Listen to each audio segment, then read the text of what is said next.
Hi friends, ഞാനിന്ന് share ചെയ്യാൻ പോകുന്നത് എല്ലാ വീട്ടമ്മമാർക്കും ഡെയിലി യൂസ്ഫുള്ളായ നല്ല അടിപൊളി ടിപ്സുകളുമായിട്ടാണ്. അപ്പോൾ വീഡിയോ സ്കിപ്പ് ചെയ്യാതെ കാണുക. അത് മുഴുവനായിട്ട് കണ്ടാൽ മാത്രമേ മനസ്സിലാവുകയുള്ളൂ. അപ്പോൾ അതിന് ആവശ്യത്തിനുള്ള സാധനങ്ങളാണ് ഞാനെടുത്ത് കാണിക്കുന്നത്. അപ്പം നമുക്ക് കർപ്പൂരവും സോഡാപ്പൊടിയാണ് വേണ്ടത്. അപ്പോൾ ഞാൻ 2 കർപ്പൂരവും അതേപോലെ തന്നെ 1 ടീസ്പൂൺ അളവിൽ സോഡാപ്പൊടിയും മാത്രമാണ് ഇട്ട് കൊടുക്കുന്നത്. അപ്പോൾ ഞാൻ ആദ്യം സോഡാപ്പൊടി ഇട്ട് കൊടുക്കുകയാണ്. അപ്പോൾ സോഡാപ്പൊടി 1 ടീസ്പൂൺ അളവിൽ ഇട്ട് കൊടുക്കുന്നുണ്ട്. അപ്പോൾ ഈ ഒരു സൊല്യൂഷൻ ഉപയോഗിച്ച് നമ്മൾ സ്പ്രേ ചെയ്യുകയാണെങ്കിൽ നമുക്ക് ഈച്ച, പല്ലി ഇങ്ങനെയൊക്കെയുള്ള ശല്യങ്ങൾ ഒഴിവാക്കി കിട്ടും കേട്ടോ. അപ്പോൾ നല്ലൊരു പോസിറ്റീവ് എനർജിയും കൂടെയാണ്. കാരണം ഈ കർപ്പൂരം കൂടെ ചേർക്കുന്നതുകൊണ്ട് തന്നെ നല്ലൊരു മണമാണ്. അപ്പോൾ ഞാൻ 1 ടീസ്പൂൺ അളവിൽ സോഡാപ്പൊടി ഇട്ട് കൊടുത്തിട്ടുണ്ട്. സോഡാപ്പൊടി ഇല്ലെങ്കിൽ ബേക്കിംഗ് പൗഡറാണെങ്കിൽ ഇട്ട് കൊടുക്കുക കേട്ടോ. ഇപ്പോൾ എന്തുകൊണ്ട് 2 കർപ്പൂരം കൂടെ പൊടിച്ച് ചേർക്കുകയാണ്. ഇനി നമുക്കൊരു സ്വല്പം വെള്ളം ഒഴിച്ചിട്ട് നമുക്കിതൊരു സൊല്യൂഷനാക്കിയിട്ട് നമുക്ക് എല്ലായിടത്തും സ്പ്രേ ചെയ്ത് കൊടുക്കാം. അപ്പോൾ നല്ലൊരു മണമാണ്. പ്രത്യേകിച്ച് നമ്മൾ കിച്ചണിലൊക്കെ മീനൊക്കെ ഫ്രൈ ചെയ്ത് കഴിഞ്ഞാലൊക്കെ ഒരു ബാഡ് സ്മെല്ലൊക്കെ കാണുമല്ലോ. അപ്പോൾ അതെല്ലാം ഒഴിവാക്കി കിട്ടും. അതേപോലെ നമ്മുടെ ബാത്റൂമിൻ്റെ ഹോളിനകത്തൊക്കെ ഒഴിച്ചു കൊടുക്കുകയാണെങ്കിൽ നല്ലതാണ്. അതേപോലെ തന്നെ സിങ്കിലൊക്കെ ഒഴിച്ചു കൊടുക്കുകയാണെങ്കിൽ നല്ലതാണ് കേട്ടോ. നല്ലൊരു മണമാണ്. ഇതിപ്പോൾ ഞാനൊരു സ്പ്രേ ബോട്ടിലിനകത്തോട്ട് ആക്കുന്നുണ്ട്. അപ്പോൾ ഇതിനകത്ത് വെറും സോഡാപ്പൊടിയും അതേപോലെ തന്നെ കർപ്പൂരവും മാത്രമാണുള്ളത്. അപ്പോൾ വളരെ ഈസി ആയിട്ട് എല്ലാവർക്കും ചെയ്തെടുക്കാൻ പറ്റുന്ന നല്ല കിടിലൻ ടിപ്പാണിത്. അപ്പോൾ നമ്മൾ ഇതുകൊണ്ട് ഒരുപാട് ഗുണങ്ങളുണ്ട് കേട്ടോ. ഇതിപ്പോൾ ഞാൻ ആ കർപ്പൂരം അടിയിൽ തങ്ങി കിടക്കുന്നതുകൊണ്ടാണ് 2-3 വട്ടമായിട്ട് അത് കലക്കി ഒഴിച്ചു കൊടുത്തത്. അപ്പോൾ ഇത് വെച്ച് നമുക്ക് നമ്മുടെ കൊതുക് വരുന്ന ഭാഗത്തെല്ലാം സ്പ്രേ ചെയ്യാം. ജനലിൻ്റെ ഭാഗത്തുണ്ടോ, അതേപോലെ കിച്ചണിൽ നമുക്ക് സ്പ്രേ ചെയ്ത് കൊടുക്കാം. ഗ്യാസ് സ്റ്റോപ്പിൻ്റെ മുകളിലൊക്കെ ഇതേപോലെ ഒന്ന് സ്പ്രേ ചെയ്ത് കൊടുക്കാം. അപ്പോൾ ഈച്ച, പല്ലിപ്പാറ്റ മാത്രമല്ല നല്ലൊരു മണമാണ്. ഡൈനിങ് ടേബിളിൽ നമ്മൾ ആഹാരം കഴിച്ചതിന് ശേഷം ഈ ഒരു സ്പ്രേ അടിച്ചിട്ട് തുടച്ചെടുക്കുക. അപ്പോൾ നമ്മൾ പുറത്ത് ജനലിൻ്റെ ഭാഗത്തെല്ലാം ഒഴിച്ചു കൊടുക്കുകയാണെങ്കിൽ നല്ലൊരു മണമാണ്, അറിയാമല്ലോ. അടുത്ത ടിപ്പിലോട്ട് കിടക്കാം. അപ്പോൾ നമ്മൾ ഇതേപോലെ നവരയില, അപ്പം നവരയെല്ലാം ഉണ്ടെങ്കിൽ കുറച്ചെടുക്കുക. അപ്പോൾ ഇതാണ് അടുത്ത ഒരു സൊല്യൂഷൻ റെഡിയാക്കാനായിട്ട് ഞാൻ ഉപയോഗിക്കുന്നത്. അപ്പോൾ നമുക്ക് ഇത് ഇതേപോലെ വെറുതെ ഒന്ന് വെച്ച് കൊടുക്കുകയാണെങ്കിൽ പല്ലിയുടെയൊക്കെ ശല്യം ഒഴിവാക്കിയിട്ട് കേട്ടോ. ഇതിൻ്റെ ഒരു മണം അറിയാമല്ലോ. നവരയില ഇല്ലാത്ത വീടുകളില്ല, മിക്ക വീടുകളിലും കാണും. അപ്പോൾ ഇത് നല്ലൊരു ഔഷധ ഗുണമുള്ളൊരു സാധനം തന്നെയാണ്. എല്ലാ കാര്യത്തിനും നല്ലതാണ്. അതേപോലെ തന്നെ നമുക്ക് പല്ലിയൊക്കെ ഒട്ടിക്കുന്നതിനൊക്കെ ഈ ഒരു മണം ഉണ്ടെങ്കിൽ നല്ലതാണ്. കാരണം ഇതിൻ്റെ ഒരു മണം അടിച്ചിട്ട് ആ ഭാഗത്തൊന്നും പല്ലി വരില്ല. ഇതിപ്പോൾ ഞാൻ കുറച്ച് ഇലയിട്ട് വെള്ളം ഒഴിച്ചൊന്ന് തിളപ്പിക്കുകയാണ്.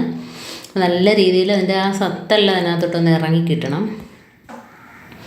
കുറച്ച് വെള്ളം മാത്രമേ ഒഴിച്ചു കൊടുക്കുന്നുള്ളൂ. അപ്പോൾ നല്ലോണം അതൊന്ന് തിളച്ച് വരട്ടെ. അപ്പം ഇത് ഉണ്ട്, ഞാൻ ഗ്യാസ് ഓഫാക്കി. ഇനി നമുക്ക് ഇത് വേറൊരു പാത്രത്തിനകത്തോട്ട് മാറ്റാം. ഇതിപ്പോൾ ഞാൻ ഒരു ചെറിയൊരു ബേസിനകത്തോട്ട് ഒഴിക്കുകയാണ്.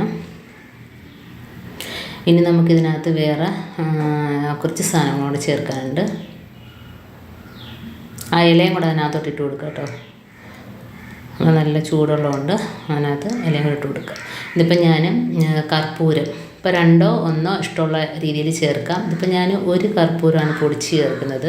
കാരണം ഇതിനകത്ത് വേറെ കോടാലിത്തെല്ലാം കൂടെ ചേർക്കുന്നുണ്ട്, ആക്സ് ഓയിൽ എന്ന് പറയും. അപ്പോൾ അതും കൂടെ ഞാൻ ഒഴിച്ചു കൊടുക്കുന്നുണ്ട്. അതിൻ്റെ ഒരു പവർ അറിയാലോ, നല്ലൊരു മണമാണ്. പ്രത്യേകിച്ച് ഇത് ഞാൻ ഒഴിച്ചു കൊടുക്കുന്നുണ്ട്, ഇത് തോനെ ഒഴിച്ചു കൊടുക്കുന്നുണ്ട്. അതുകൊണ്ടാണ് ഒരു കർപ്പൂരം ആക്കിയത്. അപ്പോൾ ഇത് 3ഉം കൂടെ ചേരുമ്പോൾ നല്ല അടിപൊളി സൊല്യൂഷനാണ്. അതേപോലെ തന്നെ ചിലന്തി, മാറാല ശല്യം ഒഴിവാക്കാൻ ഇതിൽ പരം വേറെ ഒന്നുമില്ല. അപ്പം ഫുള്ളായിട്ട് അതിനകത്ത് ഒഴിച്ചു കൊടുക്കുകയാണ്. അപ്പോൾ തന്നെ അറിയാലോ, നല്ലൊരു മണമാണ്. ഇത് നമ്മൾ ഉപയോഗിച്ചിട്ട് നമ്മൾ എവിടെ വേണേലും നമുക്ക് തുടച്ചു കൊടുക്കാം. അപ്പോഴത്തേനും നമുക്ക് ചിലന്തിയുടെ ശല്യമൊക്കെ ഒഴിവാക്കി കിട്ടും കേട്ടോ. അതേപോലെ തന്നെ ഇതിൻ്റെ ഒരു മണം അടിച്ചിട്ട് പല്ലി ഭാഗത്തൊന്നും വരത്തില്ല. നമുക്ക് ഇത് വെച്ചിട്ട് വേണം തുടയ്ക്കാൻ. ഇപ്പോൾ സാധാരണ നമ്മൾ മോപ്പിനകത്ത് ബ്രഷ് ഇതേപോലെ തന്നെ തുണി വെച്ചാണ് തുടയ്ക്കാറുള്ളത് അല്ലേ. അപ്പോൾ ഇതൊരു എളുപ്പപ്പണിയാണ്. നമുക്ക് എപ്പോഴും പറ്റത്തില്ല, തുണിയൊക്കെ ഇതേപോലെ ഞെവിടി പിഴിഞ്ഞൊക്കെ നിൽക്കണ്ടേ. ഇതാകുമ്പോൾ എളുപ്പമുള്ളൊരു പണിയാണ് കേട്ടോ. ഇതേപോലെ നമുക്കൊരു കവർ ഇട്ട് കൊടുക്കാം. അപ്പോൾ അതിനകത്ത് ബ്രഷിനകത്ത് കവർ ഇതേപോലെ ഒന്ന് കെട്ടിക്കൊടുത്താൽ മതി. അപ്പോൾ ഇതേപോലെ ബ്രഷ് ഇല്ലെങ്കിൽ നമുക്ക് ചൂലിൽ വേണമെങ്കിലും ചെയ്യാം കേട്ടോ. എന്നിട്ട് നമുക്ക് അതിനകത്തൊന്ന് മുക്കിയെടുത്തതിന് ശേഷം ഇതേപോലെ ഒന്ന് ആക്കി കൊടുക്കുക. ഇനി അതല്ല എങ്കിൽ നമുക്ക് സ്പ്രേ ബോട്ടിലിനകത്തോ കുപ്പിക്കകത്തോ ഒഴിച്ചിട്ട് ഇതിൻ്റെ മേളിലൊന്ന് സ്പ്രേ ചെയ്ത് കൊടുത്തതിന് ശേഷം നമുക്ക് ഇതേപോലെ ചിലന്തിയൊക്കെ അടിക്കാവുന്നതാണ്. പിന്നെ കുറേ നാളത്തേക്ക് നമുക്ക് ചിലന്തിയുടെ ശല്യം കാണില്ല. കാരണം ആ ഒരു മണം അവിടെ നിൽക്കും. അത്രയും നല്ലൊരു മണമാണ് കർപ്പൂരവും അതേപോലെ തന്നെ കൊടാലിത്തൈലവും. അപ്പോൾ അറിയാലോ, പ്രത്യേകിച്ച് നവരയിലയും ഇത് മൂന്നും കൂടെ ചേരുമ്പം അതേപോലെ തന്നെ നമ്മുടെ ഫാനിൻ്റെ പൊടിയെല്ലാം കളയാനും വളരെ ഈസിയാണ് കേട്ടോ. ഫാനിൻ്റെ പൊടിയിൽ നിന്ന് മാത്രമല്ല, ഫാനിലൊന്നും ചിലന്തി വല വരില്ല ഇതേപോലെ അടിക്കുകയാണെങ്കിൽ. അപ്പം ഇത് നമുക്ക് പ്രത്യേകിച്ച് എ സിയുടെ പുറത്ത് ഒക്കെ കണ്ടോ നല്ല രീതിയിൽ പൊടിയൊക്കെ കാണും. ഇത് വെച്ച് തന്നെ തുടച്ചെടുക്കുക. അലമാരയുടെ മുകളിൽ, കട്ടിൻ്റെ അടിയിൽ, ഫ്രിഡ്ജിൻ്റെ അടിയിൽ, അതേപോലെ തന്നെ നമ്മുടെ സോഫ സെറ്റിയുടെ ഒക്കെ അടിയിലൊക്കെ ബുദ്ധിമുട്ടുള്ള സ്ഥലത്തെല്ലാം നമുക്ക് ഇത് വെച്ച് തുടച്ചെടുക്കുകയും ചെയ്യാം. തുണിയാണെങ്കിൽ ഇടയ്ക്കിടയ്ക്ക് നമ്മൾ കഴുകി കൊടുക്കണം.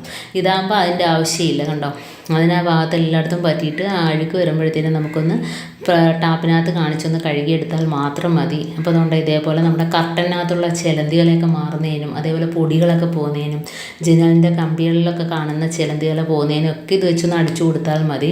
അപ്പോൾ നമുക്ക് വയ്യായ്മ ഉള്ള സമയത്തൊക്കെ നമുക്ക് ഇതേപോലെ ചെയ്തെടുക്കാവുന്നതാണ്. അപ്പോൾ വീട് മുഴുവനായിട്ട് നമുക്ക് ഈ ഒരു സാധനം വെച്ചിട്ട് തന്നെ ക്ലീൻ ആക്കാം. കണ്ടോ, ഇപ്പോൾ ടാപ്പിൽ കാണിച്ച് നമുക്ക് ഇതേ രീതിയിൽ കഴുകിയെടുക്കാം. ഇനി നട്ട് നമുക്ക് കുപ്പിയിൽ ഒഴിച്ച് ഇതിനകത്ത് ഒന്ന് സ്പ്രേ ചെയ്താലും മതി. ഇതിപ്പോൾ ഞാൻ ഊരി കാണിക്കുകയാണ്. നമുക്കൊരു ബുദ്ധിമുട്ടും ഇല്ലാതെ കണ്ടോ അതിനകത്ത് മുക്കിയെടുക്കാം. എന്നിട്ട് വീണ്ടും നമുക്ക് ആ ബ്രഷിനകത്ത് വെച്ചിട്ട് കെട്ടിയെടുക്കാം. ഇതില്ല എങ്കിൽ ഞാൻ നേരത്തെ പറഞ്ഞ കണക്ക് നമുക്ക് അതിനകത്തോട്ട് കുറച്ചൊന്ന് സ്പ്രേ ചെയ്ത് കൊടുത്താൽ മതി, ടാപ്പിനകത്ത് കാണിച്ച് കഴുകിയതിന് ശേഷം. അപ്പോൾ ഇതുപോലെ 4 ഭാഗത്തും നമുക്ക് ചിലന്തിയിലേക്ക് അടിക്കാൻ വളരെ ഈസിയാണ്. അപ്പോൾ എല്ലാവരും ഇങ്ങനെയൊന്ന് ചെയ്ത് നോക്കുക. അപ്പോൾ നമുക്ക് ഒട്ടും ജോലികളൊക്കെ ഒരുപാടുള്ള സമയത്തൊക്കെ നമുക്ക് ചെയ്തെടുക്കാൻ പറ്റിയ നല്ല അടിപൊളി ടിപ്പാണിത്.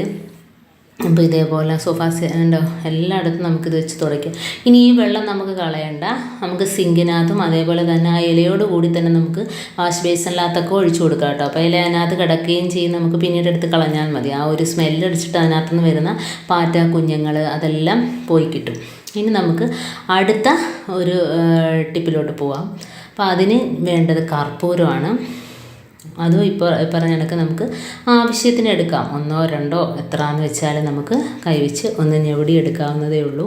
ഇതിപ്പോൾ നാണ്ട് ഞാൻ കർപ്പൂരം എടുത്തിട്ടുണ്ട്, അതൊന്ന് പൊടിച്ചിട്ടിട്ടുണ്ട്. ഇനി നമുക്കതിനകത്തോട്ട് വേണ്ടത് പൗഡറാണ്. അത് എക്സ്പയറായ പൗഡറാണെങ്കിലും കുഴപ്പമില്ല. അപ്പോൾ പൗഡറും കർപ്പൂരവും മാത്രം മതി കേട്ടോ നമ്മുടെ. അപ്പോൾ ഇത് രണ്ടും കൂടെ നല്ലോണം ഒന്ന് മിക്സാക്കി കൊടുത്തതിന് ശേഷം നമ്മൾ വീട്ടിൽ ഉപയോഗിക്കുന്ന ചൂലുണ്ടല്ലോ, അപ്പോൾ ഏത് ചൂലാണേലും, പുൽച്ചൂലാണേലും പ്ലാസ്റ്റിക് ചൂലാണേലും ഒക്കെ നമുക്ക് മഴ സമയത്ത് അതൊന്ന് ക്ലീൻ ചെയ്യാനൊക്കെ ബുദ്ധിമുട്ടായിരിക്കും അല്ലേ, പെട്ടെന്ന് ഉണങ്ങി കിട്ടത്തില്ല. അപ്പം അങ്ങനെയുള്ള സമയത്തൊക്കെ നമുക്ക് ഈ ഒരു പൊടിയൊന്ന് വിതറി കൊടുക്കുകയാണെങ്കിൽ ആ ചൂലിനകത്തുള്ള ബാഡ് സ്മെല്ലെല്ലാം ഒഴിവാക്കി കിട്ടും. ചൂല് നല്ല ക്ലീനായിട്ട് കിട്ടും. നമ്മൾ കഴുകുന്ന അതേ രീതിയിൽ തന്നെ നമുക്ക് ആ ചൂലിനകത്തുള്ള അണുക്കളെല്ലാം പോയിട്ട് നല്ല രീതിയിൽ നമുക്ക് ഫ്രഷായിട്ട് കിട്ടും കേട്ടോ. അപ്പോൾ ഇതേപോലെ നമ്മൾ ഇടയ്ക്കൊക്കെ ആഴ്ചയിൽ 1 പ്രാവശ്യമെങ്കിലും നമ്മൾ ചൂല് സാധാരണ വൃത്തിയാക്കാറില്ല അല്ലേ. അപ്പോൾ ഇതേപോലെ ഒന്ന് ചെയ്ത് കൊടുക്കുന്നത് നല്ലതായിരിക്കും. അപ്പോൾ അതേപോലെ അത് വെച്ചിട്ട് തന്നെ നമുക്ക് ചിലന്തി വല അടിക്കുകയാണെങ്കിൽ ഒരു ഗുണമുണ്ട് കേട്ടോ.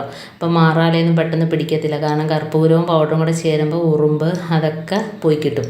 അപ്പോൾ ഇത് വെച്ച് നമുക്ക് ഇതേപോലെ തൂത്ത് തുടയ്ക്കാൻ കണ്ടോ, തുടച്ചണക്ക് നമുക്ക് തൂത്ത് കിട്ടും. അപ്പം തറയും വൃത്തിയായി കിട്ടും. അപ്പോൾ അതേപോലെ തന്നെ ചൂല് ക്ലീനായിട്ട് കിട്ടും. അപ്പോൾ ഇതേപോലെ നമുക്ക് ചെയ്യുകയാണെങ്കിലും തൂക്കുന്നതിനും തുടയ്ക്കുന്നതിനും എല്ലാം നമുക്ക് നല്ല രീതിയിൽ ഇത് വെച്ച് ക്ലീനാക്കി എടുക്കാനായിട്ട് പറ്റും കേട്ടോ. അപ്പോൾ തറയെല്ലാം നല്ല രീതിയിൽ ക്ലീനായിട്ട് കിട്ടും.